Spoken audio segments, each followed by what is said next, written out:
Hello बच्चों और साथियों, आज दूसरा चैप्टर करेंगे इतिहास का, 6th क्लास। ठीक है। आखेट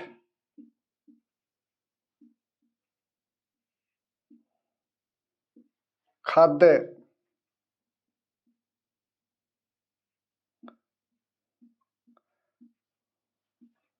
संग्रह से भोजन उत्पादन तक। ठीक है बच्चों, ये है चैप्टर का नाम। आखेट का मतलब था हंटर। ठीक है। From food gatherer to food producer, ये बच्चों इसका मतलब। ठीक है। कि आदमी फूड जो गैदरर था, पहले जो इकट्ठा करता था, अब वो कैसे प्रोड्यूस करने लग गया, इसी तात्पर्य है। ठीक है। तो बच्चों, जैसे मैंने कहा था कि सबसे पहले ना चैप्टर को पढ़ो कि उसका मतलब क्या है। हंटर है, संग्रह करता है, खाने को एक जगह से दूसरी जगह से इकट्ठा करता है। ठीक है ना। उसके साथ फिर फूड को, जो भोजन है, उसको ये उत्पादन कर रहा, प्रोड्यूस कर रहा है कि गैदरर से प्रोड्यूसर कैसे बनेगा। तो ये तो स्टेज आई होगी, इस कारण बना है। ठीक है। तो सबसे पहली बात बच्चों कि मैं आप लोगों को बताऊं कि पहले टाइम है, जो समय है ना, उसको देख ले। टाइम जो समय है, पीरियड है ना, उसको देखो कि पूरा पाषाण काल,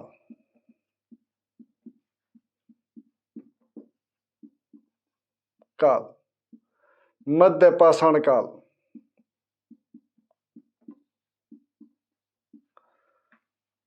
और बच्चों नव पाषाण काल। फिर आसानी रहेगी अपने को।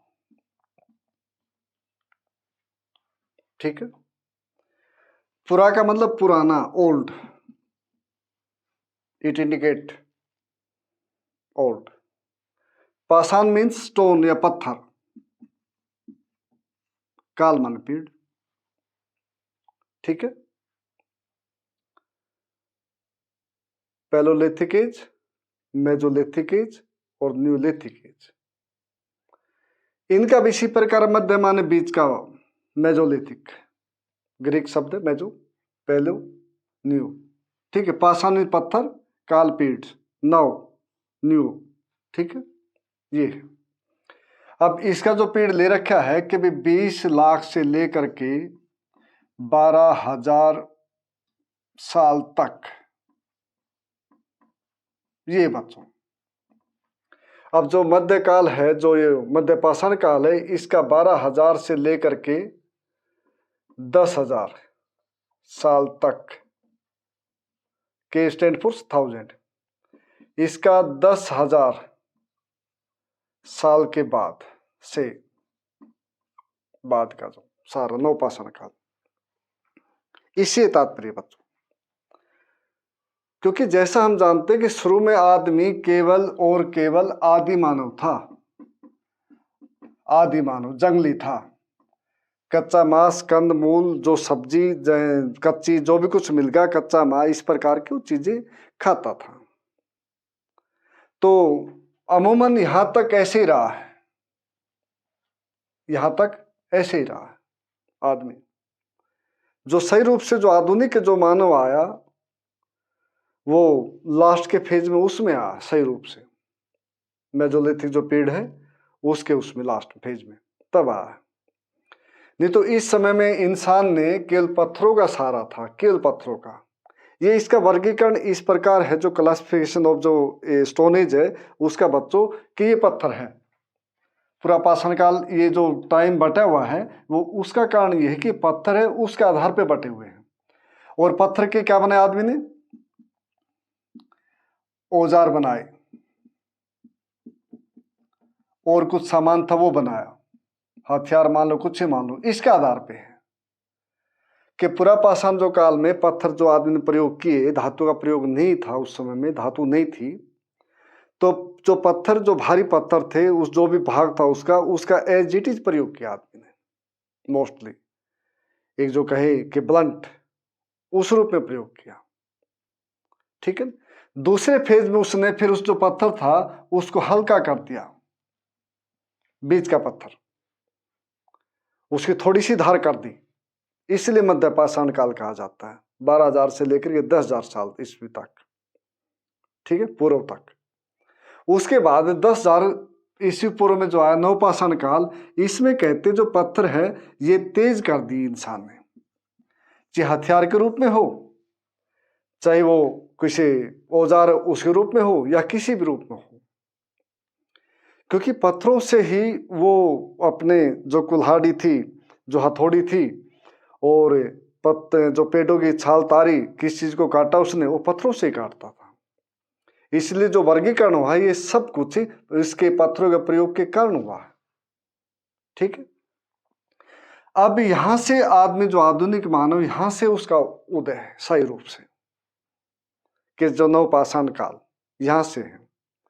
यहां से बच्चों जो मौसम था ये गर्म शुरू हो गया था इसके बाद, मध्यपाषाण काल के बाद। अब यहाँ पे सही रूप से जो वनस्पति थी, जो पेड़ पौधे थे, जो और थी चीजें सारी, वो अस्तित्व में आई।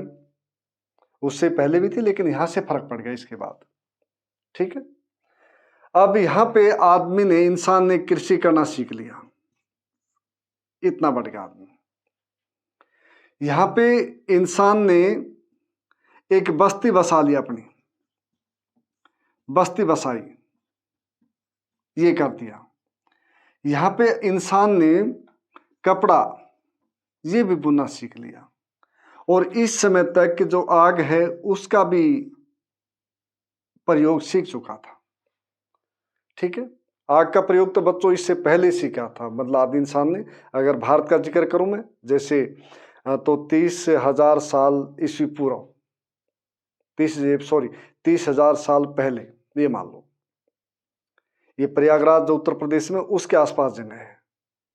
ठीक है। वहां पे कुछ अवशेष मिले हैं, जैसे दक्षिण भारत में कुरनूल है, आंध्र प्रदेश में एक डिस्ट्रिक्ट, तो वहां पे गुफा में मिले हैं अग्नि के अवशेष। तो लेकिन सबसे पहले जो अवशेष मिले वो प्रयागराज में मिले हैं, 30,000 साल पहले भारत में।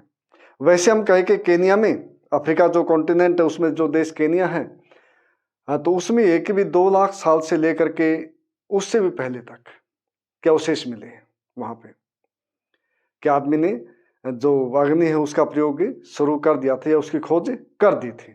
ठीक है। उसको लेकर के आदमी ने कपड़ा बुनना सीख लिया था, कपास का उत्पादन शुरू कर दिया था इंसान ने, ऊन है उसका उत्पादन शुरू कर दिया था। ठीक है। अब आदमी जो पहले नंगा रहता था, अब उसने कपड़ा शुरू कर दिया पहनना, वो कपास के रूप में और वो ऊन के रूप में। ठीक है। ये हो गया। तो इस प्रकार सबसे जो बड़ा परिवर्तन आया वो न्यूलिथिक एज में आया है।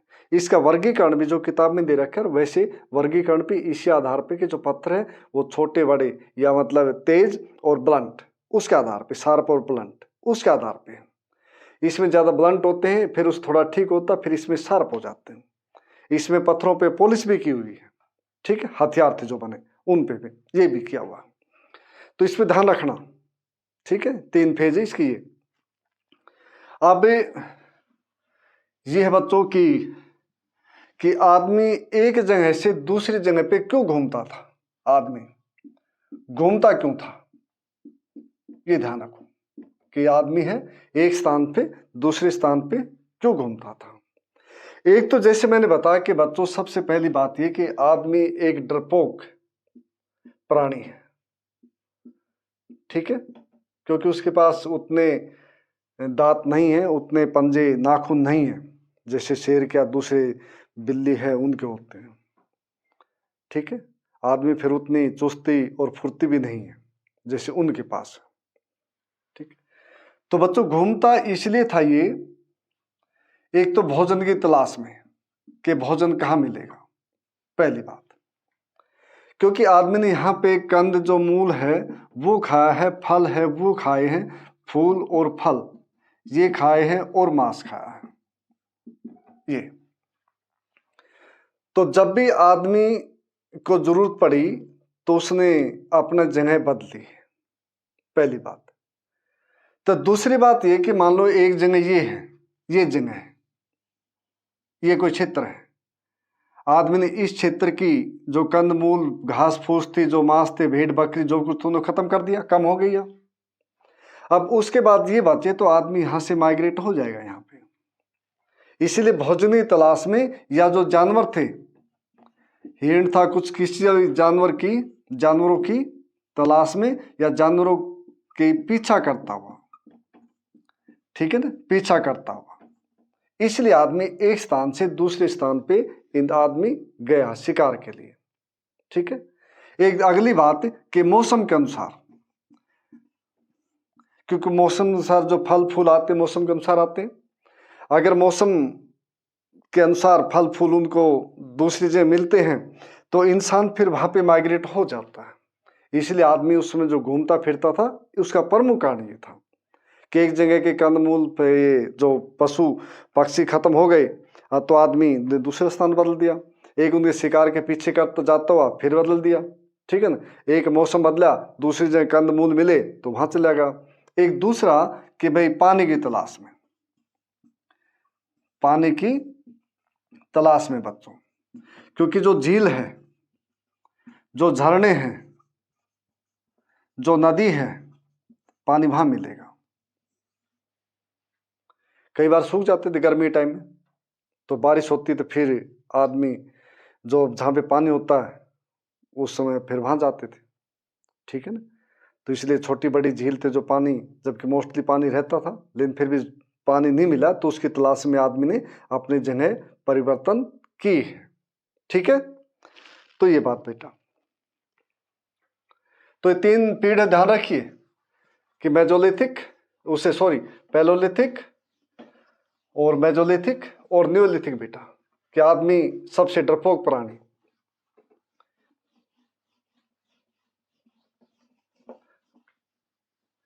अब अगली बात है कि भाई जो इंसान है उसके बारे में हमारे को जानकारी कहां से मिलती है, जानकारी कहां से उपलब्ध होती है, मिलती है कि आदमी कहां रहता था, क्या खाता था, क्या करता था, क्या उड़ता था, क्या पहनता था। तो बच्चों ये मिलती है पुरातात्विक जो विभाग है वो उपलब्ध करवाता हमारे को, ठीक है। आर्कोलॉजिकल डिपार्टमेंट, आर्कोलॉजिस्ट ये कहें हम, ये स्टडी करते बच्चों के भी जो हड्डियां होती हैं उनकी, ये स्टडी करते हैं वनस्पति की, ये स्टडी करते हैं कोई भी अभिलेख है उसकी, ये स्टडी करते पत्थरों की या कोई धातु मिल जाए उसकी, एटसेट्रा, उनकी स्टडी करते हैं। जब ये उनकी स्टडी करते तो फिर ये एक विशेष पद्धति से उसका पता लगा लेते कि ये चीज, ये वनस्पति या ये पेड़ है, जो इंसान है या पशु है, उसकी जो हड्डी है इस प्रकार इतने साल पुरानी रही होगी, ठीक है। तो ये इसके माध्यम से हमारे को जानकारी मिलती है कि जो पुरातत्वविद हैं, ठीक है ना, आर्कोलॉजिस्ट है, वे पता करते हैं इसको इनके माध्यम से। जैसे मैंने बताया था कि इतिहास के स्रोत पुरातात्विक, उसके माध्यम से हमारे को ये जानकारी मिलती है बच्चों, ठीक है।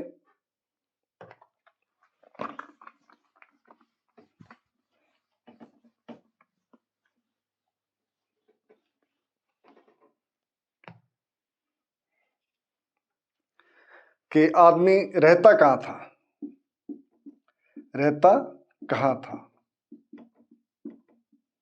तो जैसे बच्चों बताया कि नदी, झील,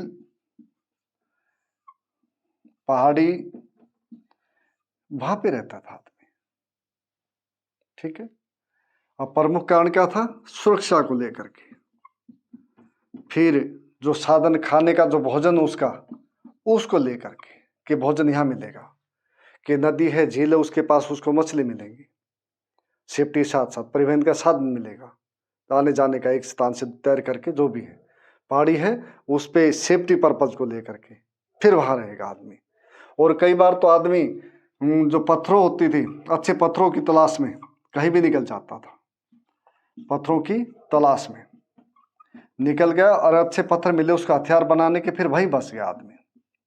ये भी रहा है, आदमी ने इस प्रकार का भी कार्य किया है। तो आदमी वहाँ रहेगा जहाँ पे उसको सेफ्टी होगी, जहाँ पे उसको खाने का सामान मिलेगा, जहाँ पे उसको सुविधा के अनुसार उसको सामान मिलता है, वहाँ पे रहेगा आदमी। ठीक बच्चों?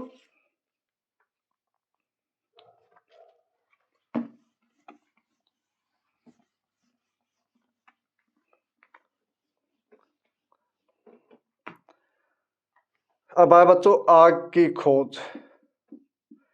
आग की खोज, जैसे मैंने बताया कि बच्चों इंडिया में प्रयागराज उत्तर प्रदेश में जिला है, उसके पास मिली 30,000 साल पहले यहां पे मिले बच्चों भारत में। इसके साथ साथ जो कुरनूल है आंध्र प्रदेश में गुफा है, गुफा के बाहर आग मिली, यहां भी मिली। ठीक है, वैसे बात करूं मैं कि भाई आग के बारे में, तो सबसे पहले केन्या में मिली बच्चों, जो अवशेष अब तक के मिले हुए। ठीक है, 2 लाख के साल से भी पहले का अवशेष यहाँ पे मिले। ठीक है, तो आग की खोज जो भारत में मिली हुई, मतलब प्रयोग हुआ, वो 30,000 साल पहले हुआ लगभग।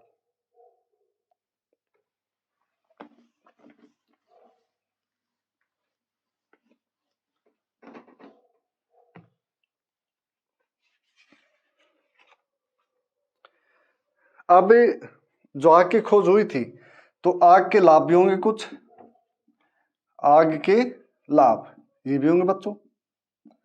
सबसे पहले जो आदमी ने प्रयोग किया होगा शायद, ठीक है ना, जो कच्चा मांस खाता था अब उसको ये भून करके खाने लग गया। ये किया इसने पहली बात। या उसके साथ साथ ये भी हो सकता है कि सबसे पहले इसने ये किया हो कि भाई जो जंगली जानवर थे, जानवर, इनको डराने के लिए इसका प्रयोग किया हो। और उसके साथ साथ आदमी को सर्दी के मौसम में, सर्दी के टाइम में आदमी को गर्मी भी चाहिए। इस प्रकार जो आग का प्रयोग हुआ जनता, उस लोग थे उनके द्वारा किया गया, तो 3 प्रकार से। एक तो मांस को भूनकर खाने लग गया आदमी, एक जंगली जो जानवर थे उनको डराने के लिए करने लग गया, एक आदमी को गर्मी भी चाहिए अपने शरीर के लिए, जैसे सर्दी का मौसम था या बारिश का मौसम था। इस प्रकार उसने आग का प्रयोग शुरू कर दिया, और 30,000 साल पहले, और इसके ये लाभ हुए बच्चों। ठीक है,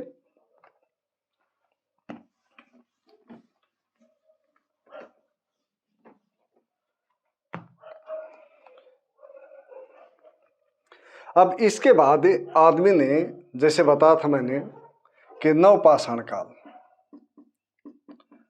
नवपाषाण काल 10,000 BC। अब यहां से आदमी ने खेती का प्रयोग कर दिया, खेती बोना शुरू कर दिया। इंसान ने ये किया, शुरू किया एक नया जीवन। इंसान ने यहां से एक नया जीवन शुरू कर दिया, क्योंकि नवपाषाण जो काल था उसमें जैसे बताया मैंने कि बच्चों खेती शुरू कर दी इंसान ने, कृषि। इंसान के पास आग भी आ गई थी, इंसान के पास पहिया भी आ गया था, और इंसान के पास कपास और ऊन ये भी आ गया था। और इंसान एक गांव के रूप में, एक समुदाय के रूप में एक जगह बस भी गया था, ये शुरू हो गया। तो ये इसको बोलते नवपाषाण क्रांति एक तरह से, और पॉइंट इसमें, लेकिन यही आपके लिए, ठीक है। अब आदमी ने इसके साथ साथ, खेती के साथ साथ, इसने जो पशु थे उनको भी पालना शुरू कर दिया। पशुओं को पालना, यहां कर लो, पशुओं को पालना भी शुरू कर दिया बच्चों।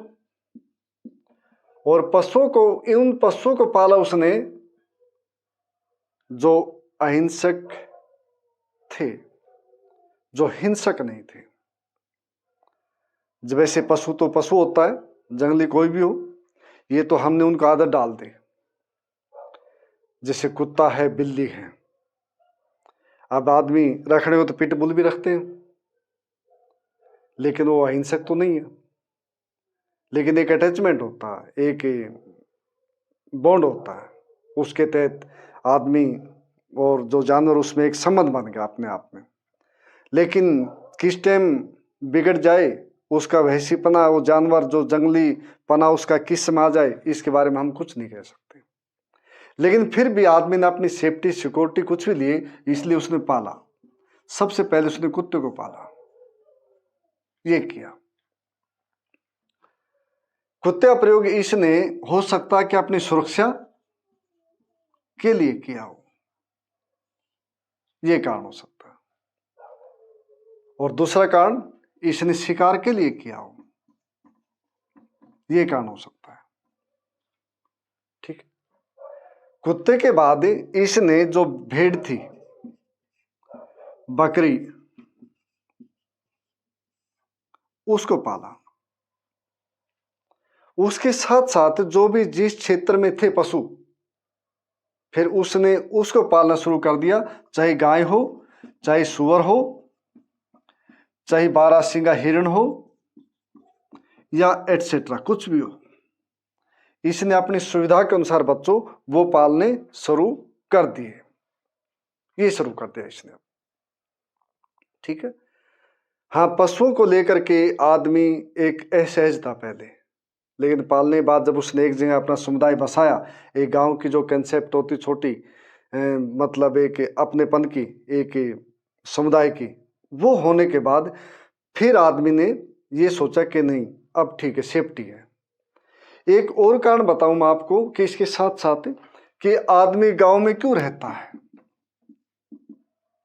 ये समुदाय में क्यों रहता है। गाय का मतलब, गांव का मतलब समुदाय हो गया ना बच्चों, कि इस समुदाय में क्यों रहता है, क्योंकि यहाँ घर है, ये घर है, ये घर है, ये सारे घर हैं। आदमी, फिर बात वही आ गई कि सबसे बड़ी सुरक्षा, अगर आदमी खेत में रहेगा तो वहाँ पे खेत में जो गाय हैं, बैल है, या कोई जंगली पशु और है, वो आ जाते हैं, तो उसमें फिर आवाज़ देता आदमी, तो दूसरे आदमी नहीं आ पाते टाइम पे, अगर आदमी खेत में। तो अगर गांव में रहता आदमी, तो गांव के घर एक के साथ एक बने होते हैं, ठीक है। वहां पे कुछ भी बात होती है आदमी, तो एकदम सारे जितने पड़ोस के नेबर्स होते हैं वो सभी आ जाते हैं। इसलिए आदमी सेफ्टी और सिक्योरिटी को लेकर के एक समुदाय में रहा, और समुदाय ने फिर रूप बना लिया अपना विलेज का। उसका प्रमुख कारण ये है आदमी के समुदाय में रहने का, ये हो गया, ठीक है।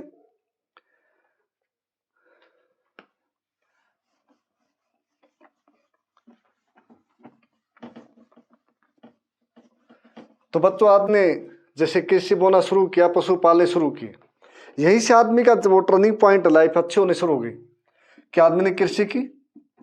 अब कृषि के बारे में इसने ये देखा भी कौन से बीज किस प्रकार बोते हैं, उनके समय क्या है, क्योंकि कृषि करना कोई एक सहज प्रक्रिया नहीं है, वो तो सहज आज बन गई हजारों साल के बाद। कभी हम ये सोचे कि भी हमारे को वैसे मिली है, वैसे नहीं मिली। हमारे पूर्वजों का बहुत बड़ा योगदान है, उनका त्याग है, जब जाके हमारे को ये चीज मिली है, ठीक है। हाँ, लेकिन साइंस एंड टेक्नोलॉजी के कारण चीजें आसान हो गई, ये बात है।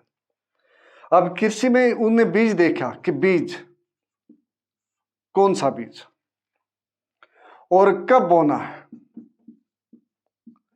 कब उसमें पानी देना है, कब उससे जो बेकार चीज है वो, मतलब वो निकालनी है, और कब ये पकेगा, ठीक है ना, और कब इसको काटना है। तो सारी बच्चों ये प्रक्रिया है जो हमने अपने पूर्वजों से सीखी है। तो कृषि के अंतर्गत जो खेती बोने की शुरू की उसने, उसके अंतर्गत ये चीजें आएंगी। और ये चीजें एक दिन में नहीं है, 5 साल में, 10 साल में, इसमें नहीं है। ये एक लॉन्ग प्रोसेस था जो इंसान ने किया, जो हमारे पास आज उनकी लेगेसी है, धरोहर है। तो ये किया उसने। अब इसके साथ साथ उसने जो पशुओं को भी पाला, कृषि के साथ साथ जो पशुपालन शुरू किया। अब पशुपालन शुरू किया तो पशु एक चलता फिरता भंडार है आदमी के लिए, ठीक है, खाद्यान्न या खाद्य भंडार है, ठीक है। पशु ये है आदमी के लिए चलता फिरता खाद्य भंडार है आदमी के लिए, ठीक है। अब बच्चों भंडार कैसे है, जैसे बताया कि आदमी ने पशु को पालना शुरू किया। अब पशु को पालना शुरू किया तो उसने उसकी जो प्रजनन क्षमता थी उसको देखा, उसका जो बिहेव था उसको देखा, उसके बाद उसने उनको पाला फिर रेगुलरली। अब उसने देखा कि इससे मेरे को इसके जो बच्चे हैं वो भी मिलते हैं, जो आगे जाके फिर बड़े होकर मेरी संपत्ति प्रॉपर्टी है। इससे मेरे को दूध भी मिलता है, और दूध से बना जो सामान है जैसे दही है, ठीक है ना, मक्खन है, बटर है, वो भी मिलता है मेरे को। और उसके साथ साथ मेरे को इससे मांस भी मिलता है। आदमी ने पाला ना, चलता फिरता, इसलिए इसको भंडार कहते हैं कि आदमी जहां भी गया ये आदमी साथ रहा। और आदमी जिस टाइम चाहे उससे दूध निकाला, उसके बच्चे पैदा हुए, उसने बच्चे दिए तो उससे उसके पास इकोनॉमिक आधार और बढ़ा। जब उसने चाहा उस समय में उसको मार दिया, उसको खा गए। इसलिए एक चलता फिरता भंडार इस प्रकार था ये खाद्यान्न का इंसान के लिए, ठीक है।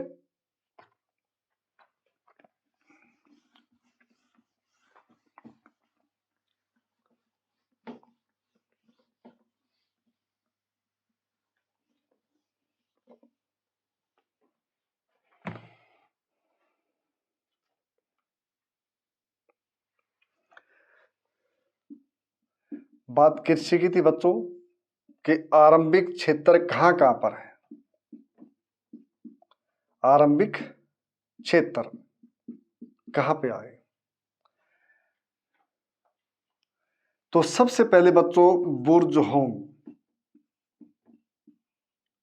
यहां पे गेहूं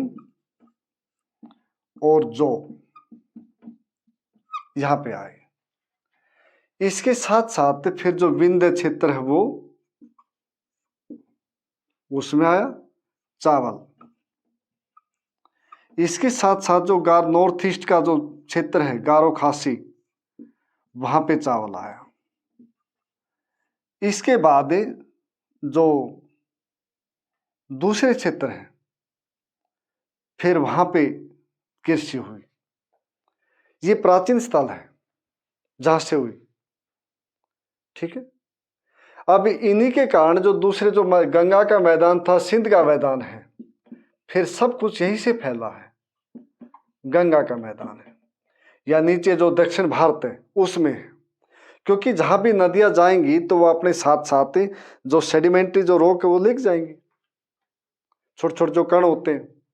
उससे क्या होगा कि वो बिछा देंगी, एक घाटी बन जाएगी, जैसे सिंधु इंडस वैली कहते हैं हम। उसमें फिर फर्टिलिटी जो है उसकी वो ज्यादा बढ़ जाती है। जहां पे उत्पादन क्षमता ज्यादा होगी वहां की जनसंख्या भी ज्यादा होगी। जहां पे रोजगार के साधन ज्यादा होंगे, इंडस्ट्री ज्यादा, वहां पे पॉपुलेशन ज्यादा होगी, चाहे माइग्रेटेड ही क्यों ना हो, ठीक है। इस प्रकार आरंभिक जो कृषि है बुर्जोम में, विंध्य के क्षेत्र में और गारो के क्षेत्र में और सिंध गंगा इस प्रकार क्षेत्रों में यहाँ पे हुए थे, ठीक है। तो ये रहा।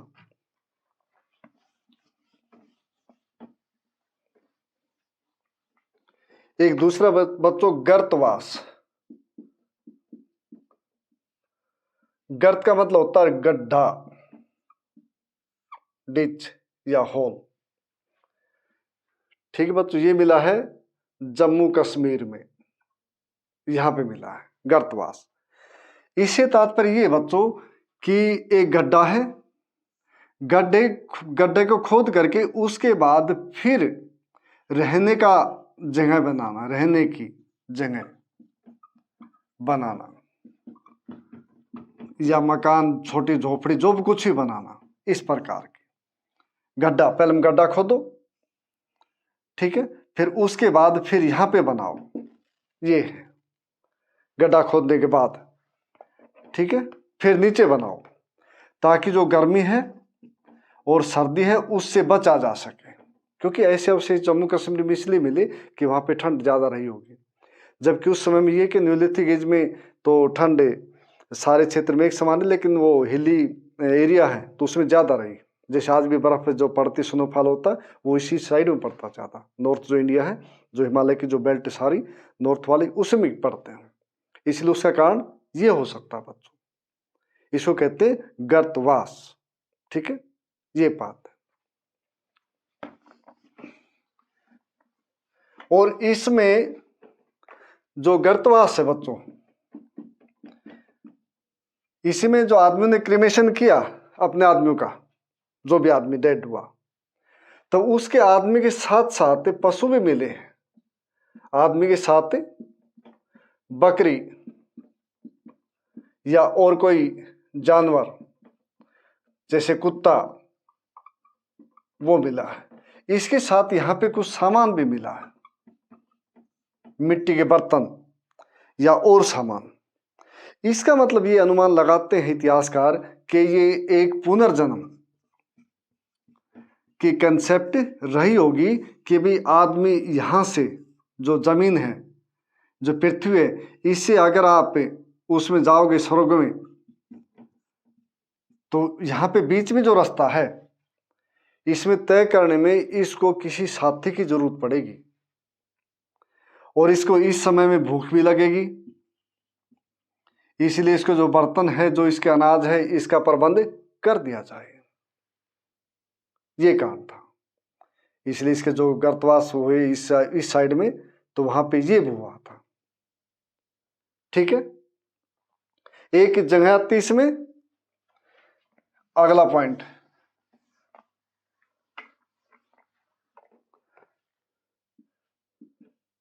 बुर्ज होम।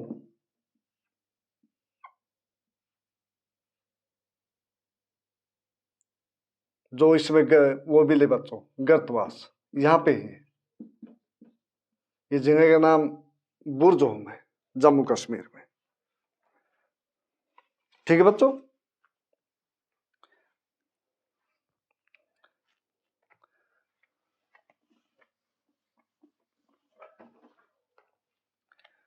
अब है मेहरगढ़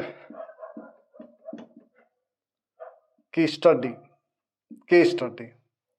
तो बेटा पहला स्थान भारतीय जो उपमहाद्वीप उसमें, कि जहाँ पे गेहूं और जौ की फसल होती थी, उसके अवशेष मिले यहाँ पे, ठीक है। तो इसके साथ साथ यहाँ पे पशुपालन है, उसके भी अवशेष मिले हैं। उसके साथ साथ यहाँ जो अनाज बोया इनने, स्टोर करने के अवशेष मिले हैं। इसके साथ यहाँ पे मर्द भांड, पोट्री, वो भी मिली बच्चों, ठीक है। तो मेहरगढ़ काफी इंपॉर्टेंट स्थान है भारत के लिए और विश्व के लिए भी, हिस्टोरिकल रूप से, कि पहली बार जो दक्षिण ये उत्तर पश्चिम में जो कृषि हुई वो मेहरगढ़ में हुई थी, ठीक है। गेहूं और जौ की हुई थी, पशुपालन हुआ यहाँ पे भेड़ है, बकरी है, गाय है, सुअर है, रेंडियर है। इस प्रकार के जो पशु मिले यहाँ पे, वे मिले हैं, उनके अवशेष मिले यहाँ पे। और मर्द भांड में जैसे मटके होते हैं, मटका, वो मिले बच्चों, ठीक। ये मटका प्रयोग एक तरह से स्टोर, एक जार के रूप में करते थे, कुछ सामान को स्टोर करने के लिए, इसलिए करते थे इसका प्रयोग, ठीक है।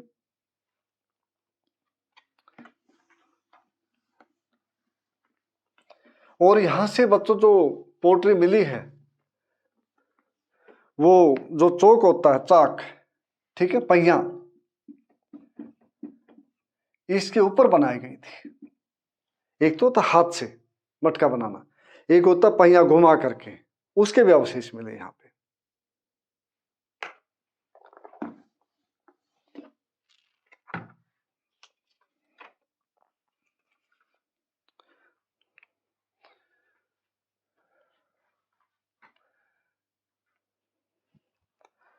तो बच्चों ये ठीक है, मेरे ख्याल में हो गया आपका।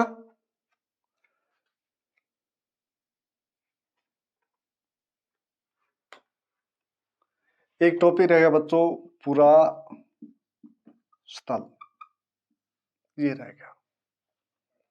पूरा का मतलब पुराना, स्थल माने स्थान, इसका मतलब ये बच्चों। पूरा स्थल का मतलब पुराना स्थान, जहां पे हमारे को कुछ औजार मिले,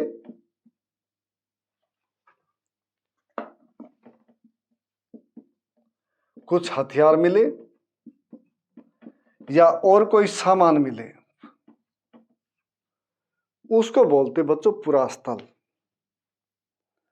ये कहीं भी मिल सकता है, ये हथियार औजार, जैसे कोई भवन है मैदानी एरिया में, ठीक है ना, मैदानी क्षेत्र में, वहां भी मिल सकता है, या नदी है या झील है, कोई रिवर लेक, उसमें मिल सकता है।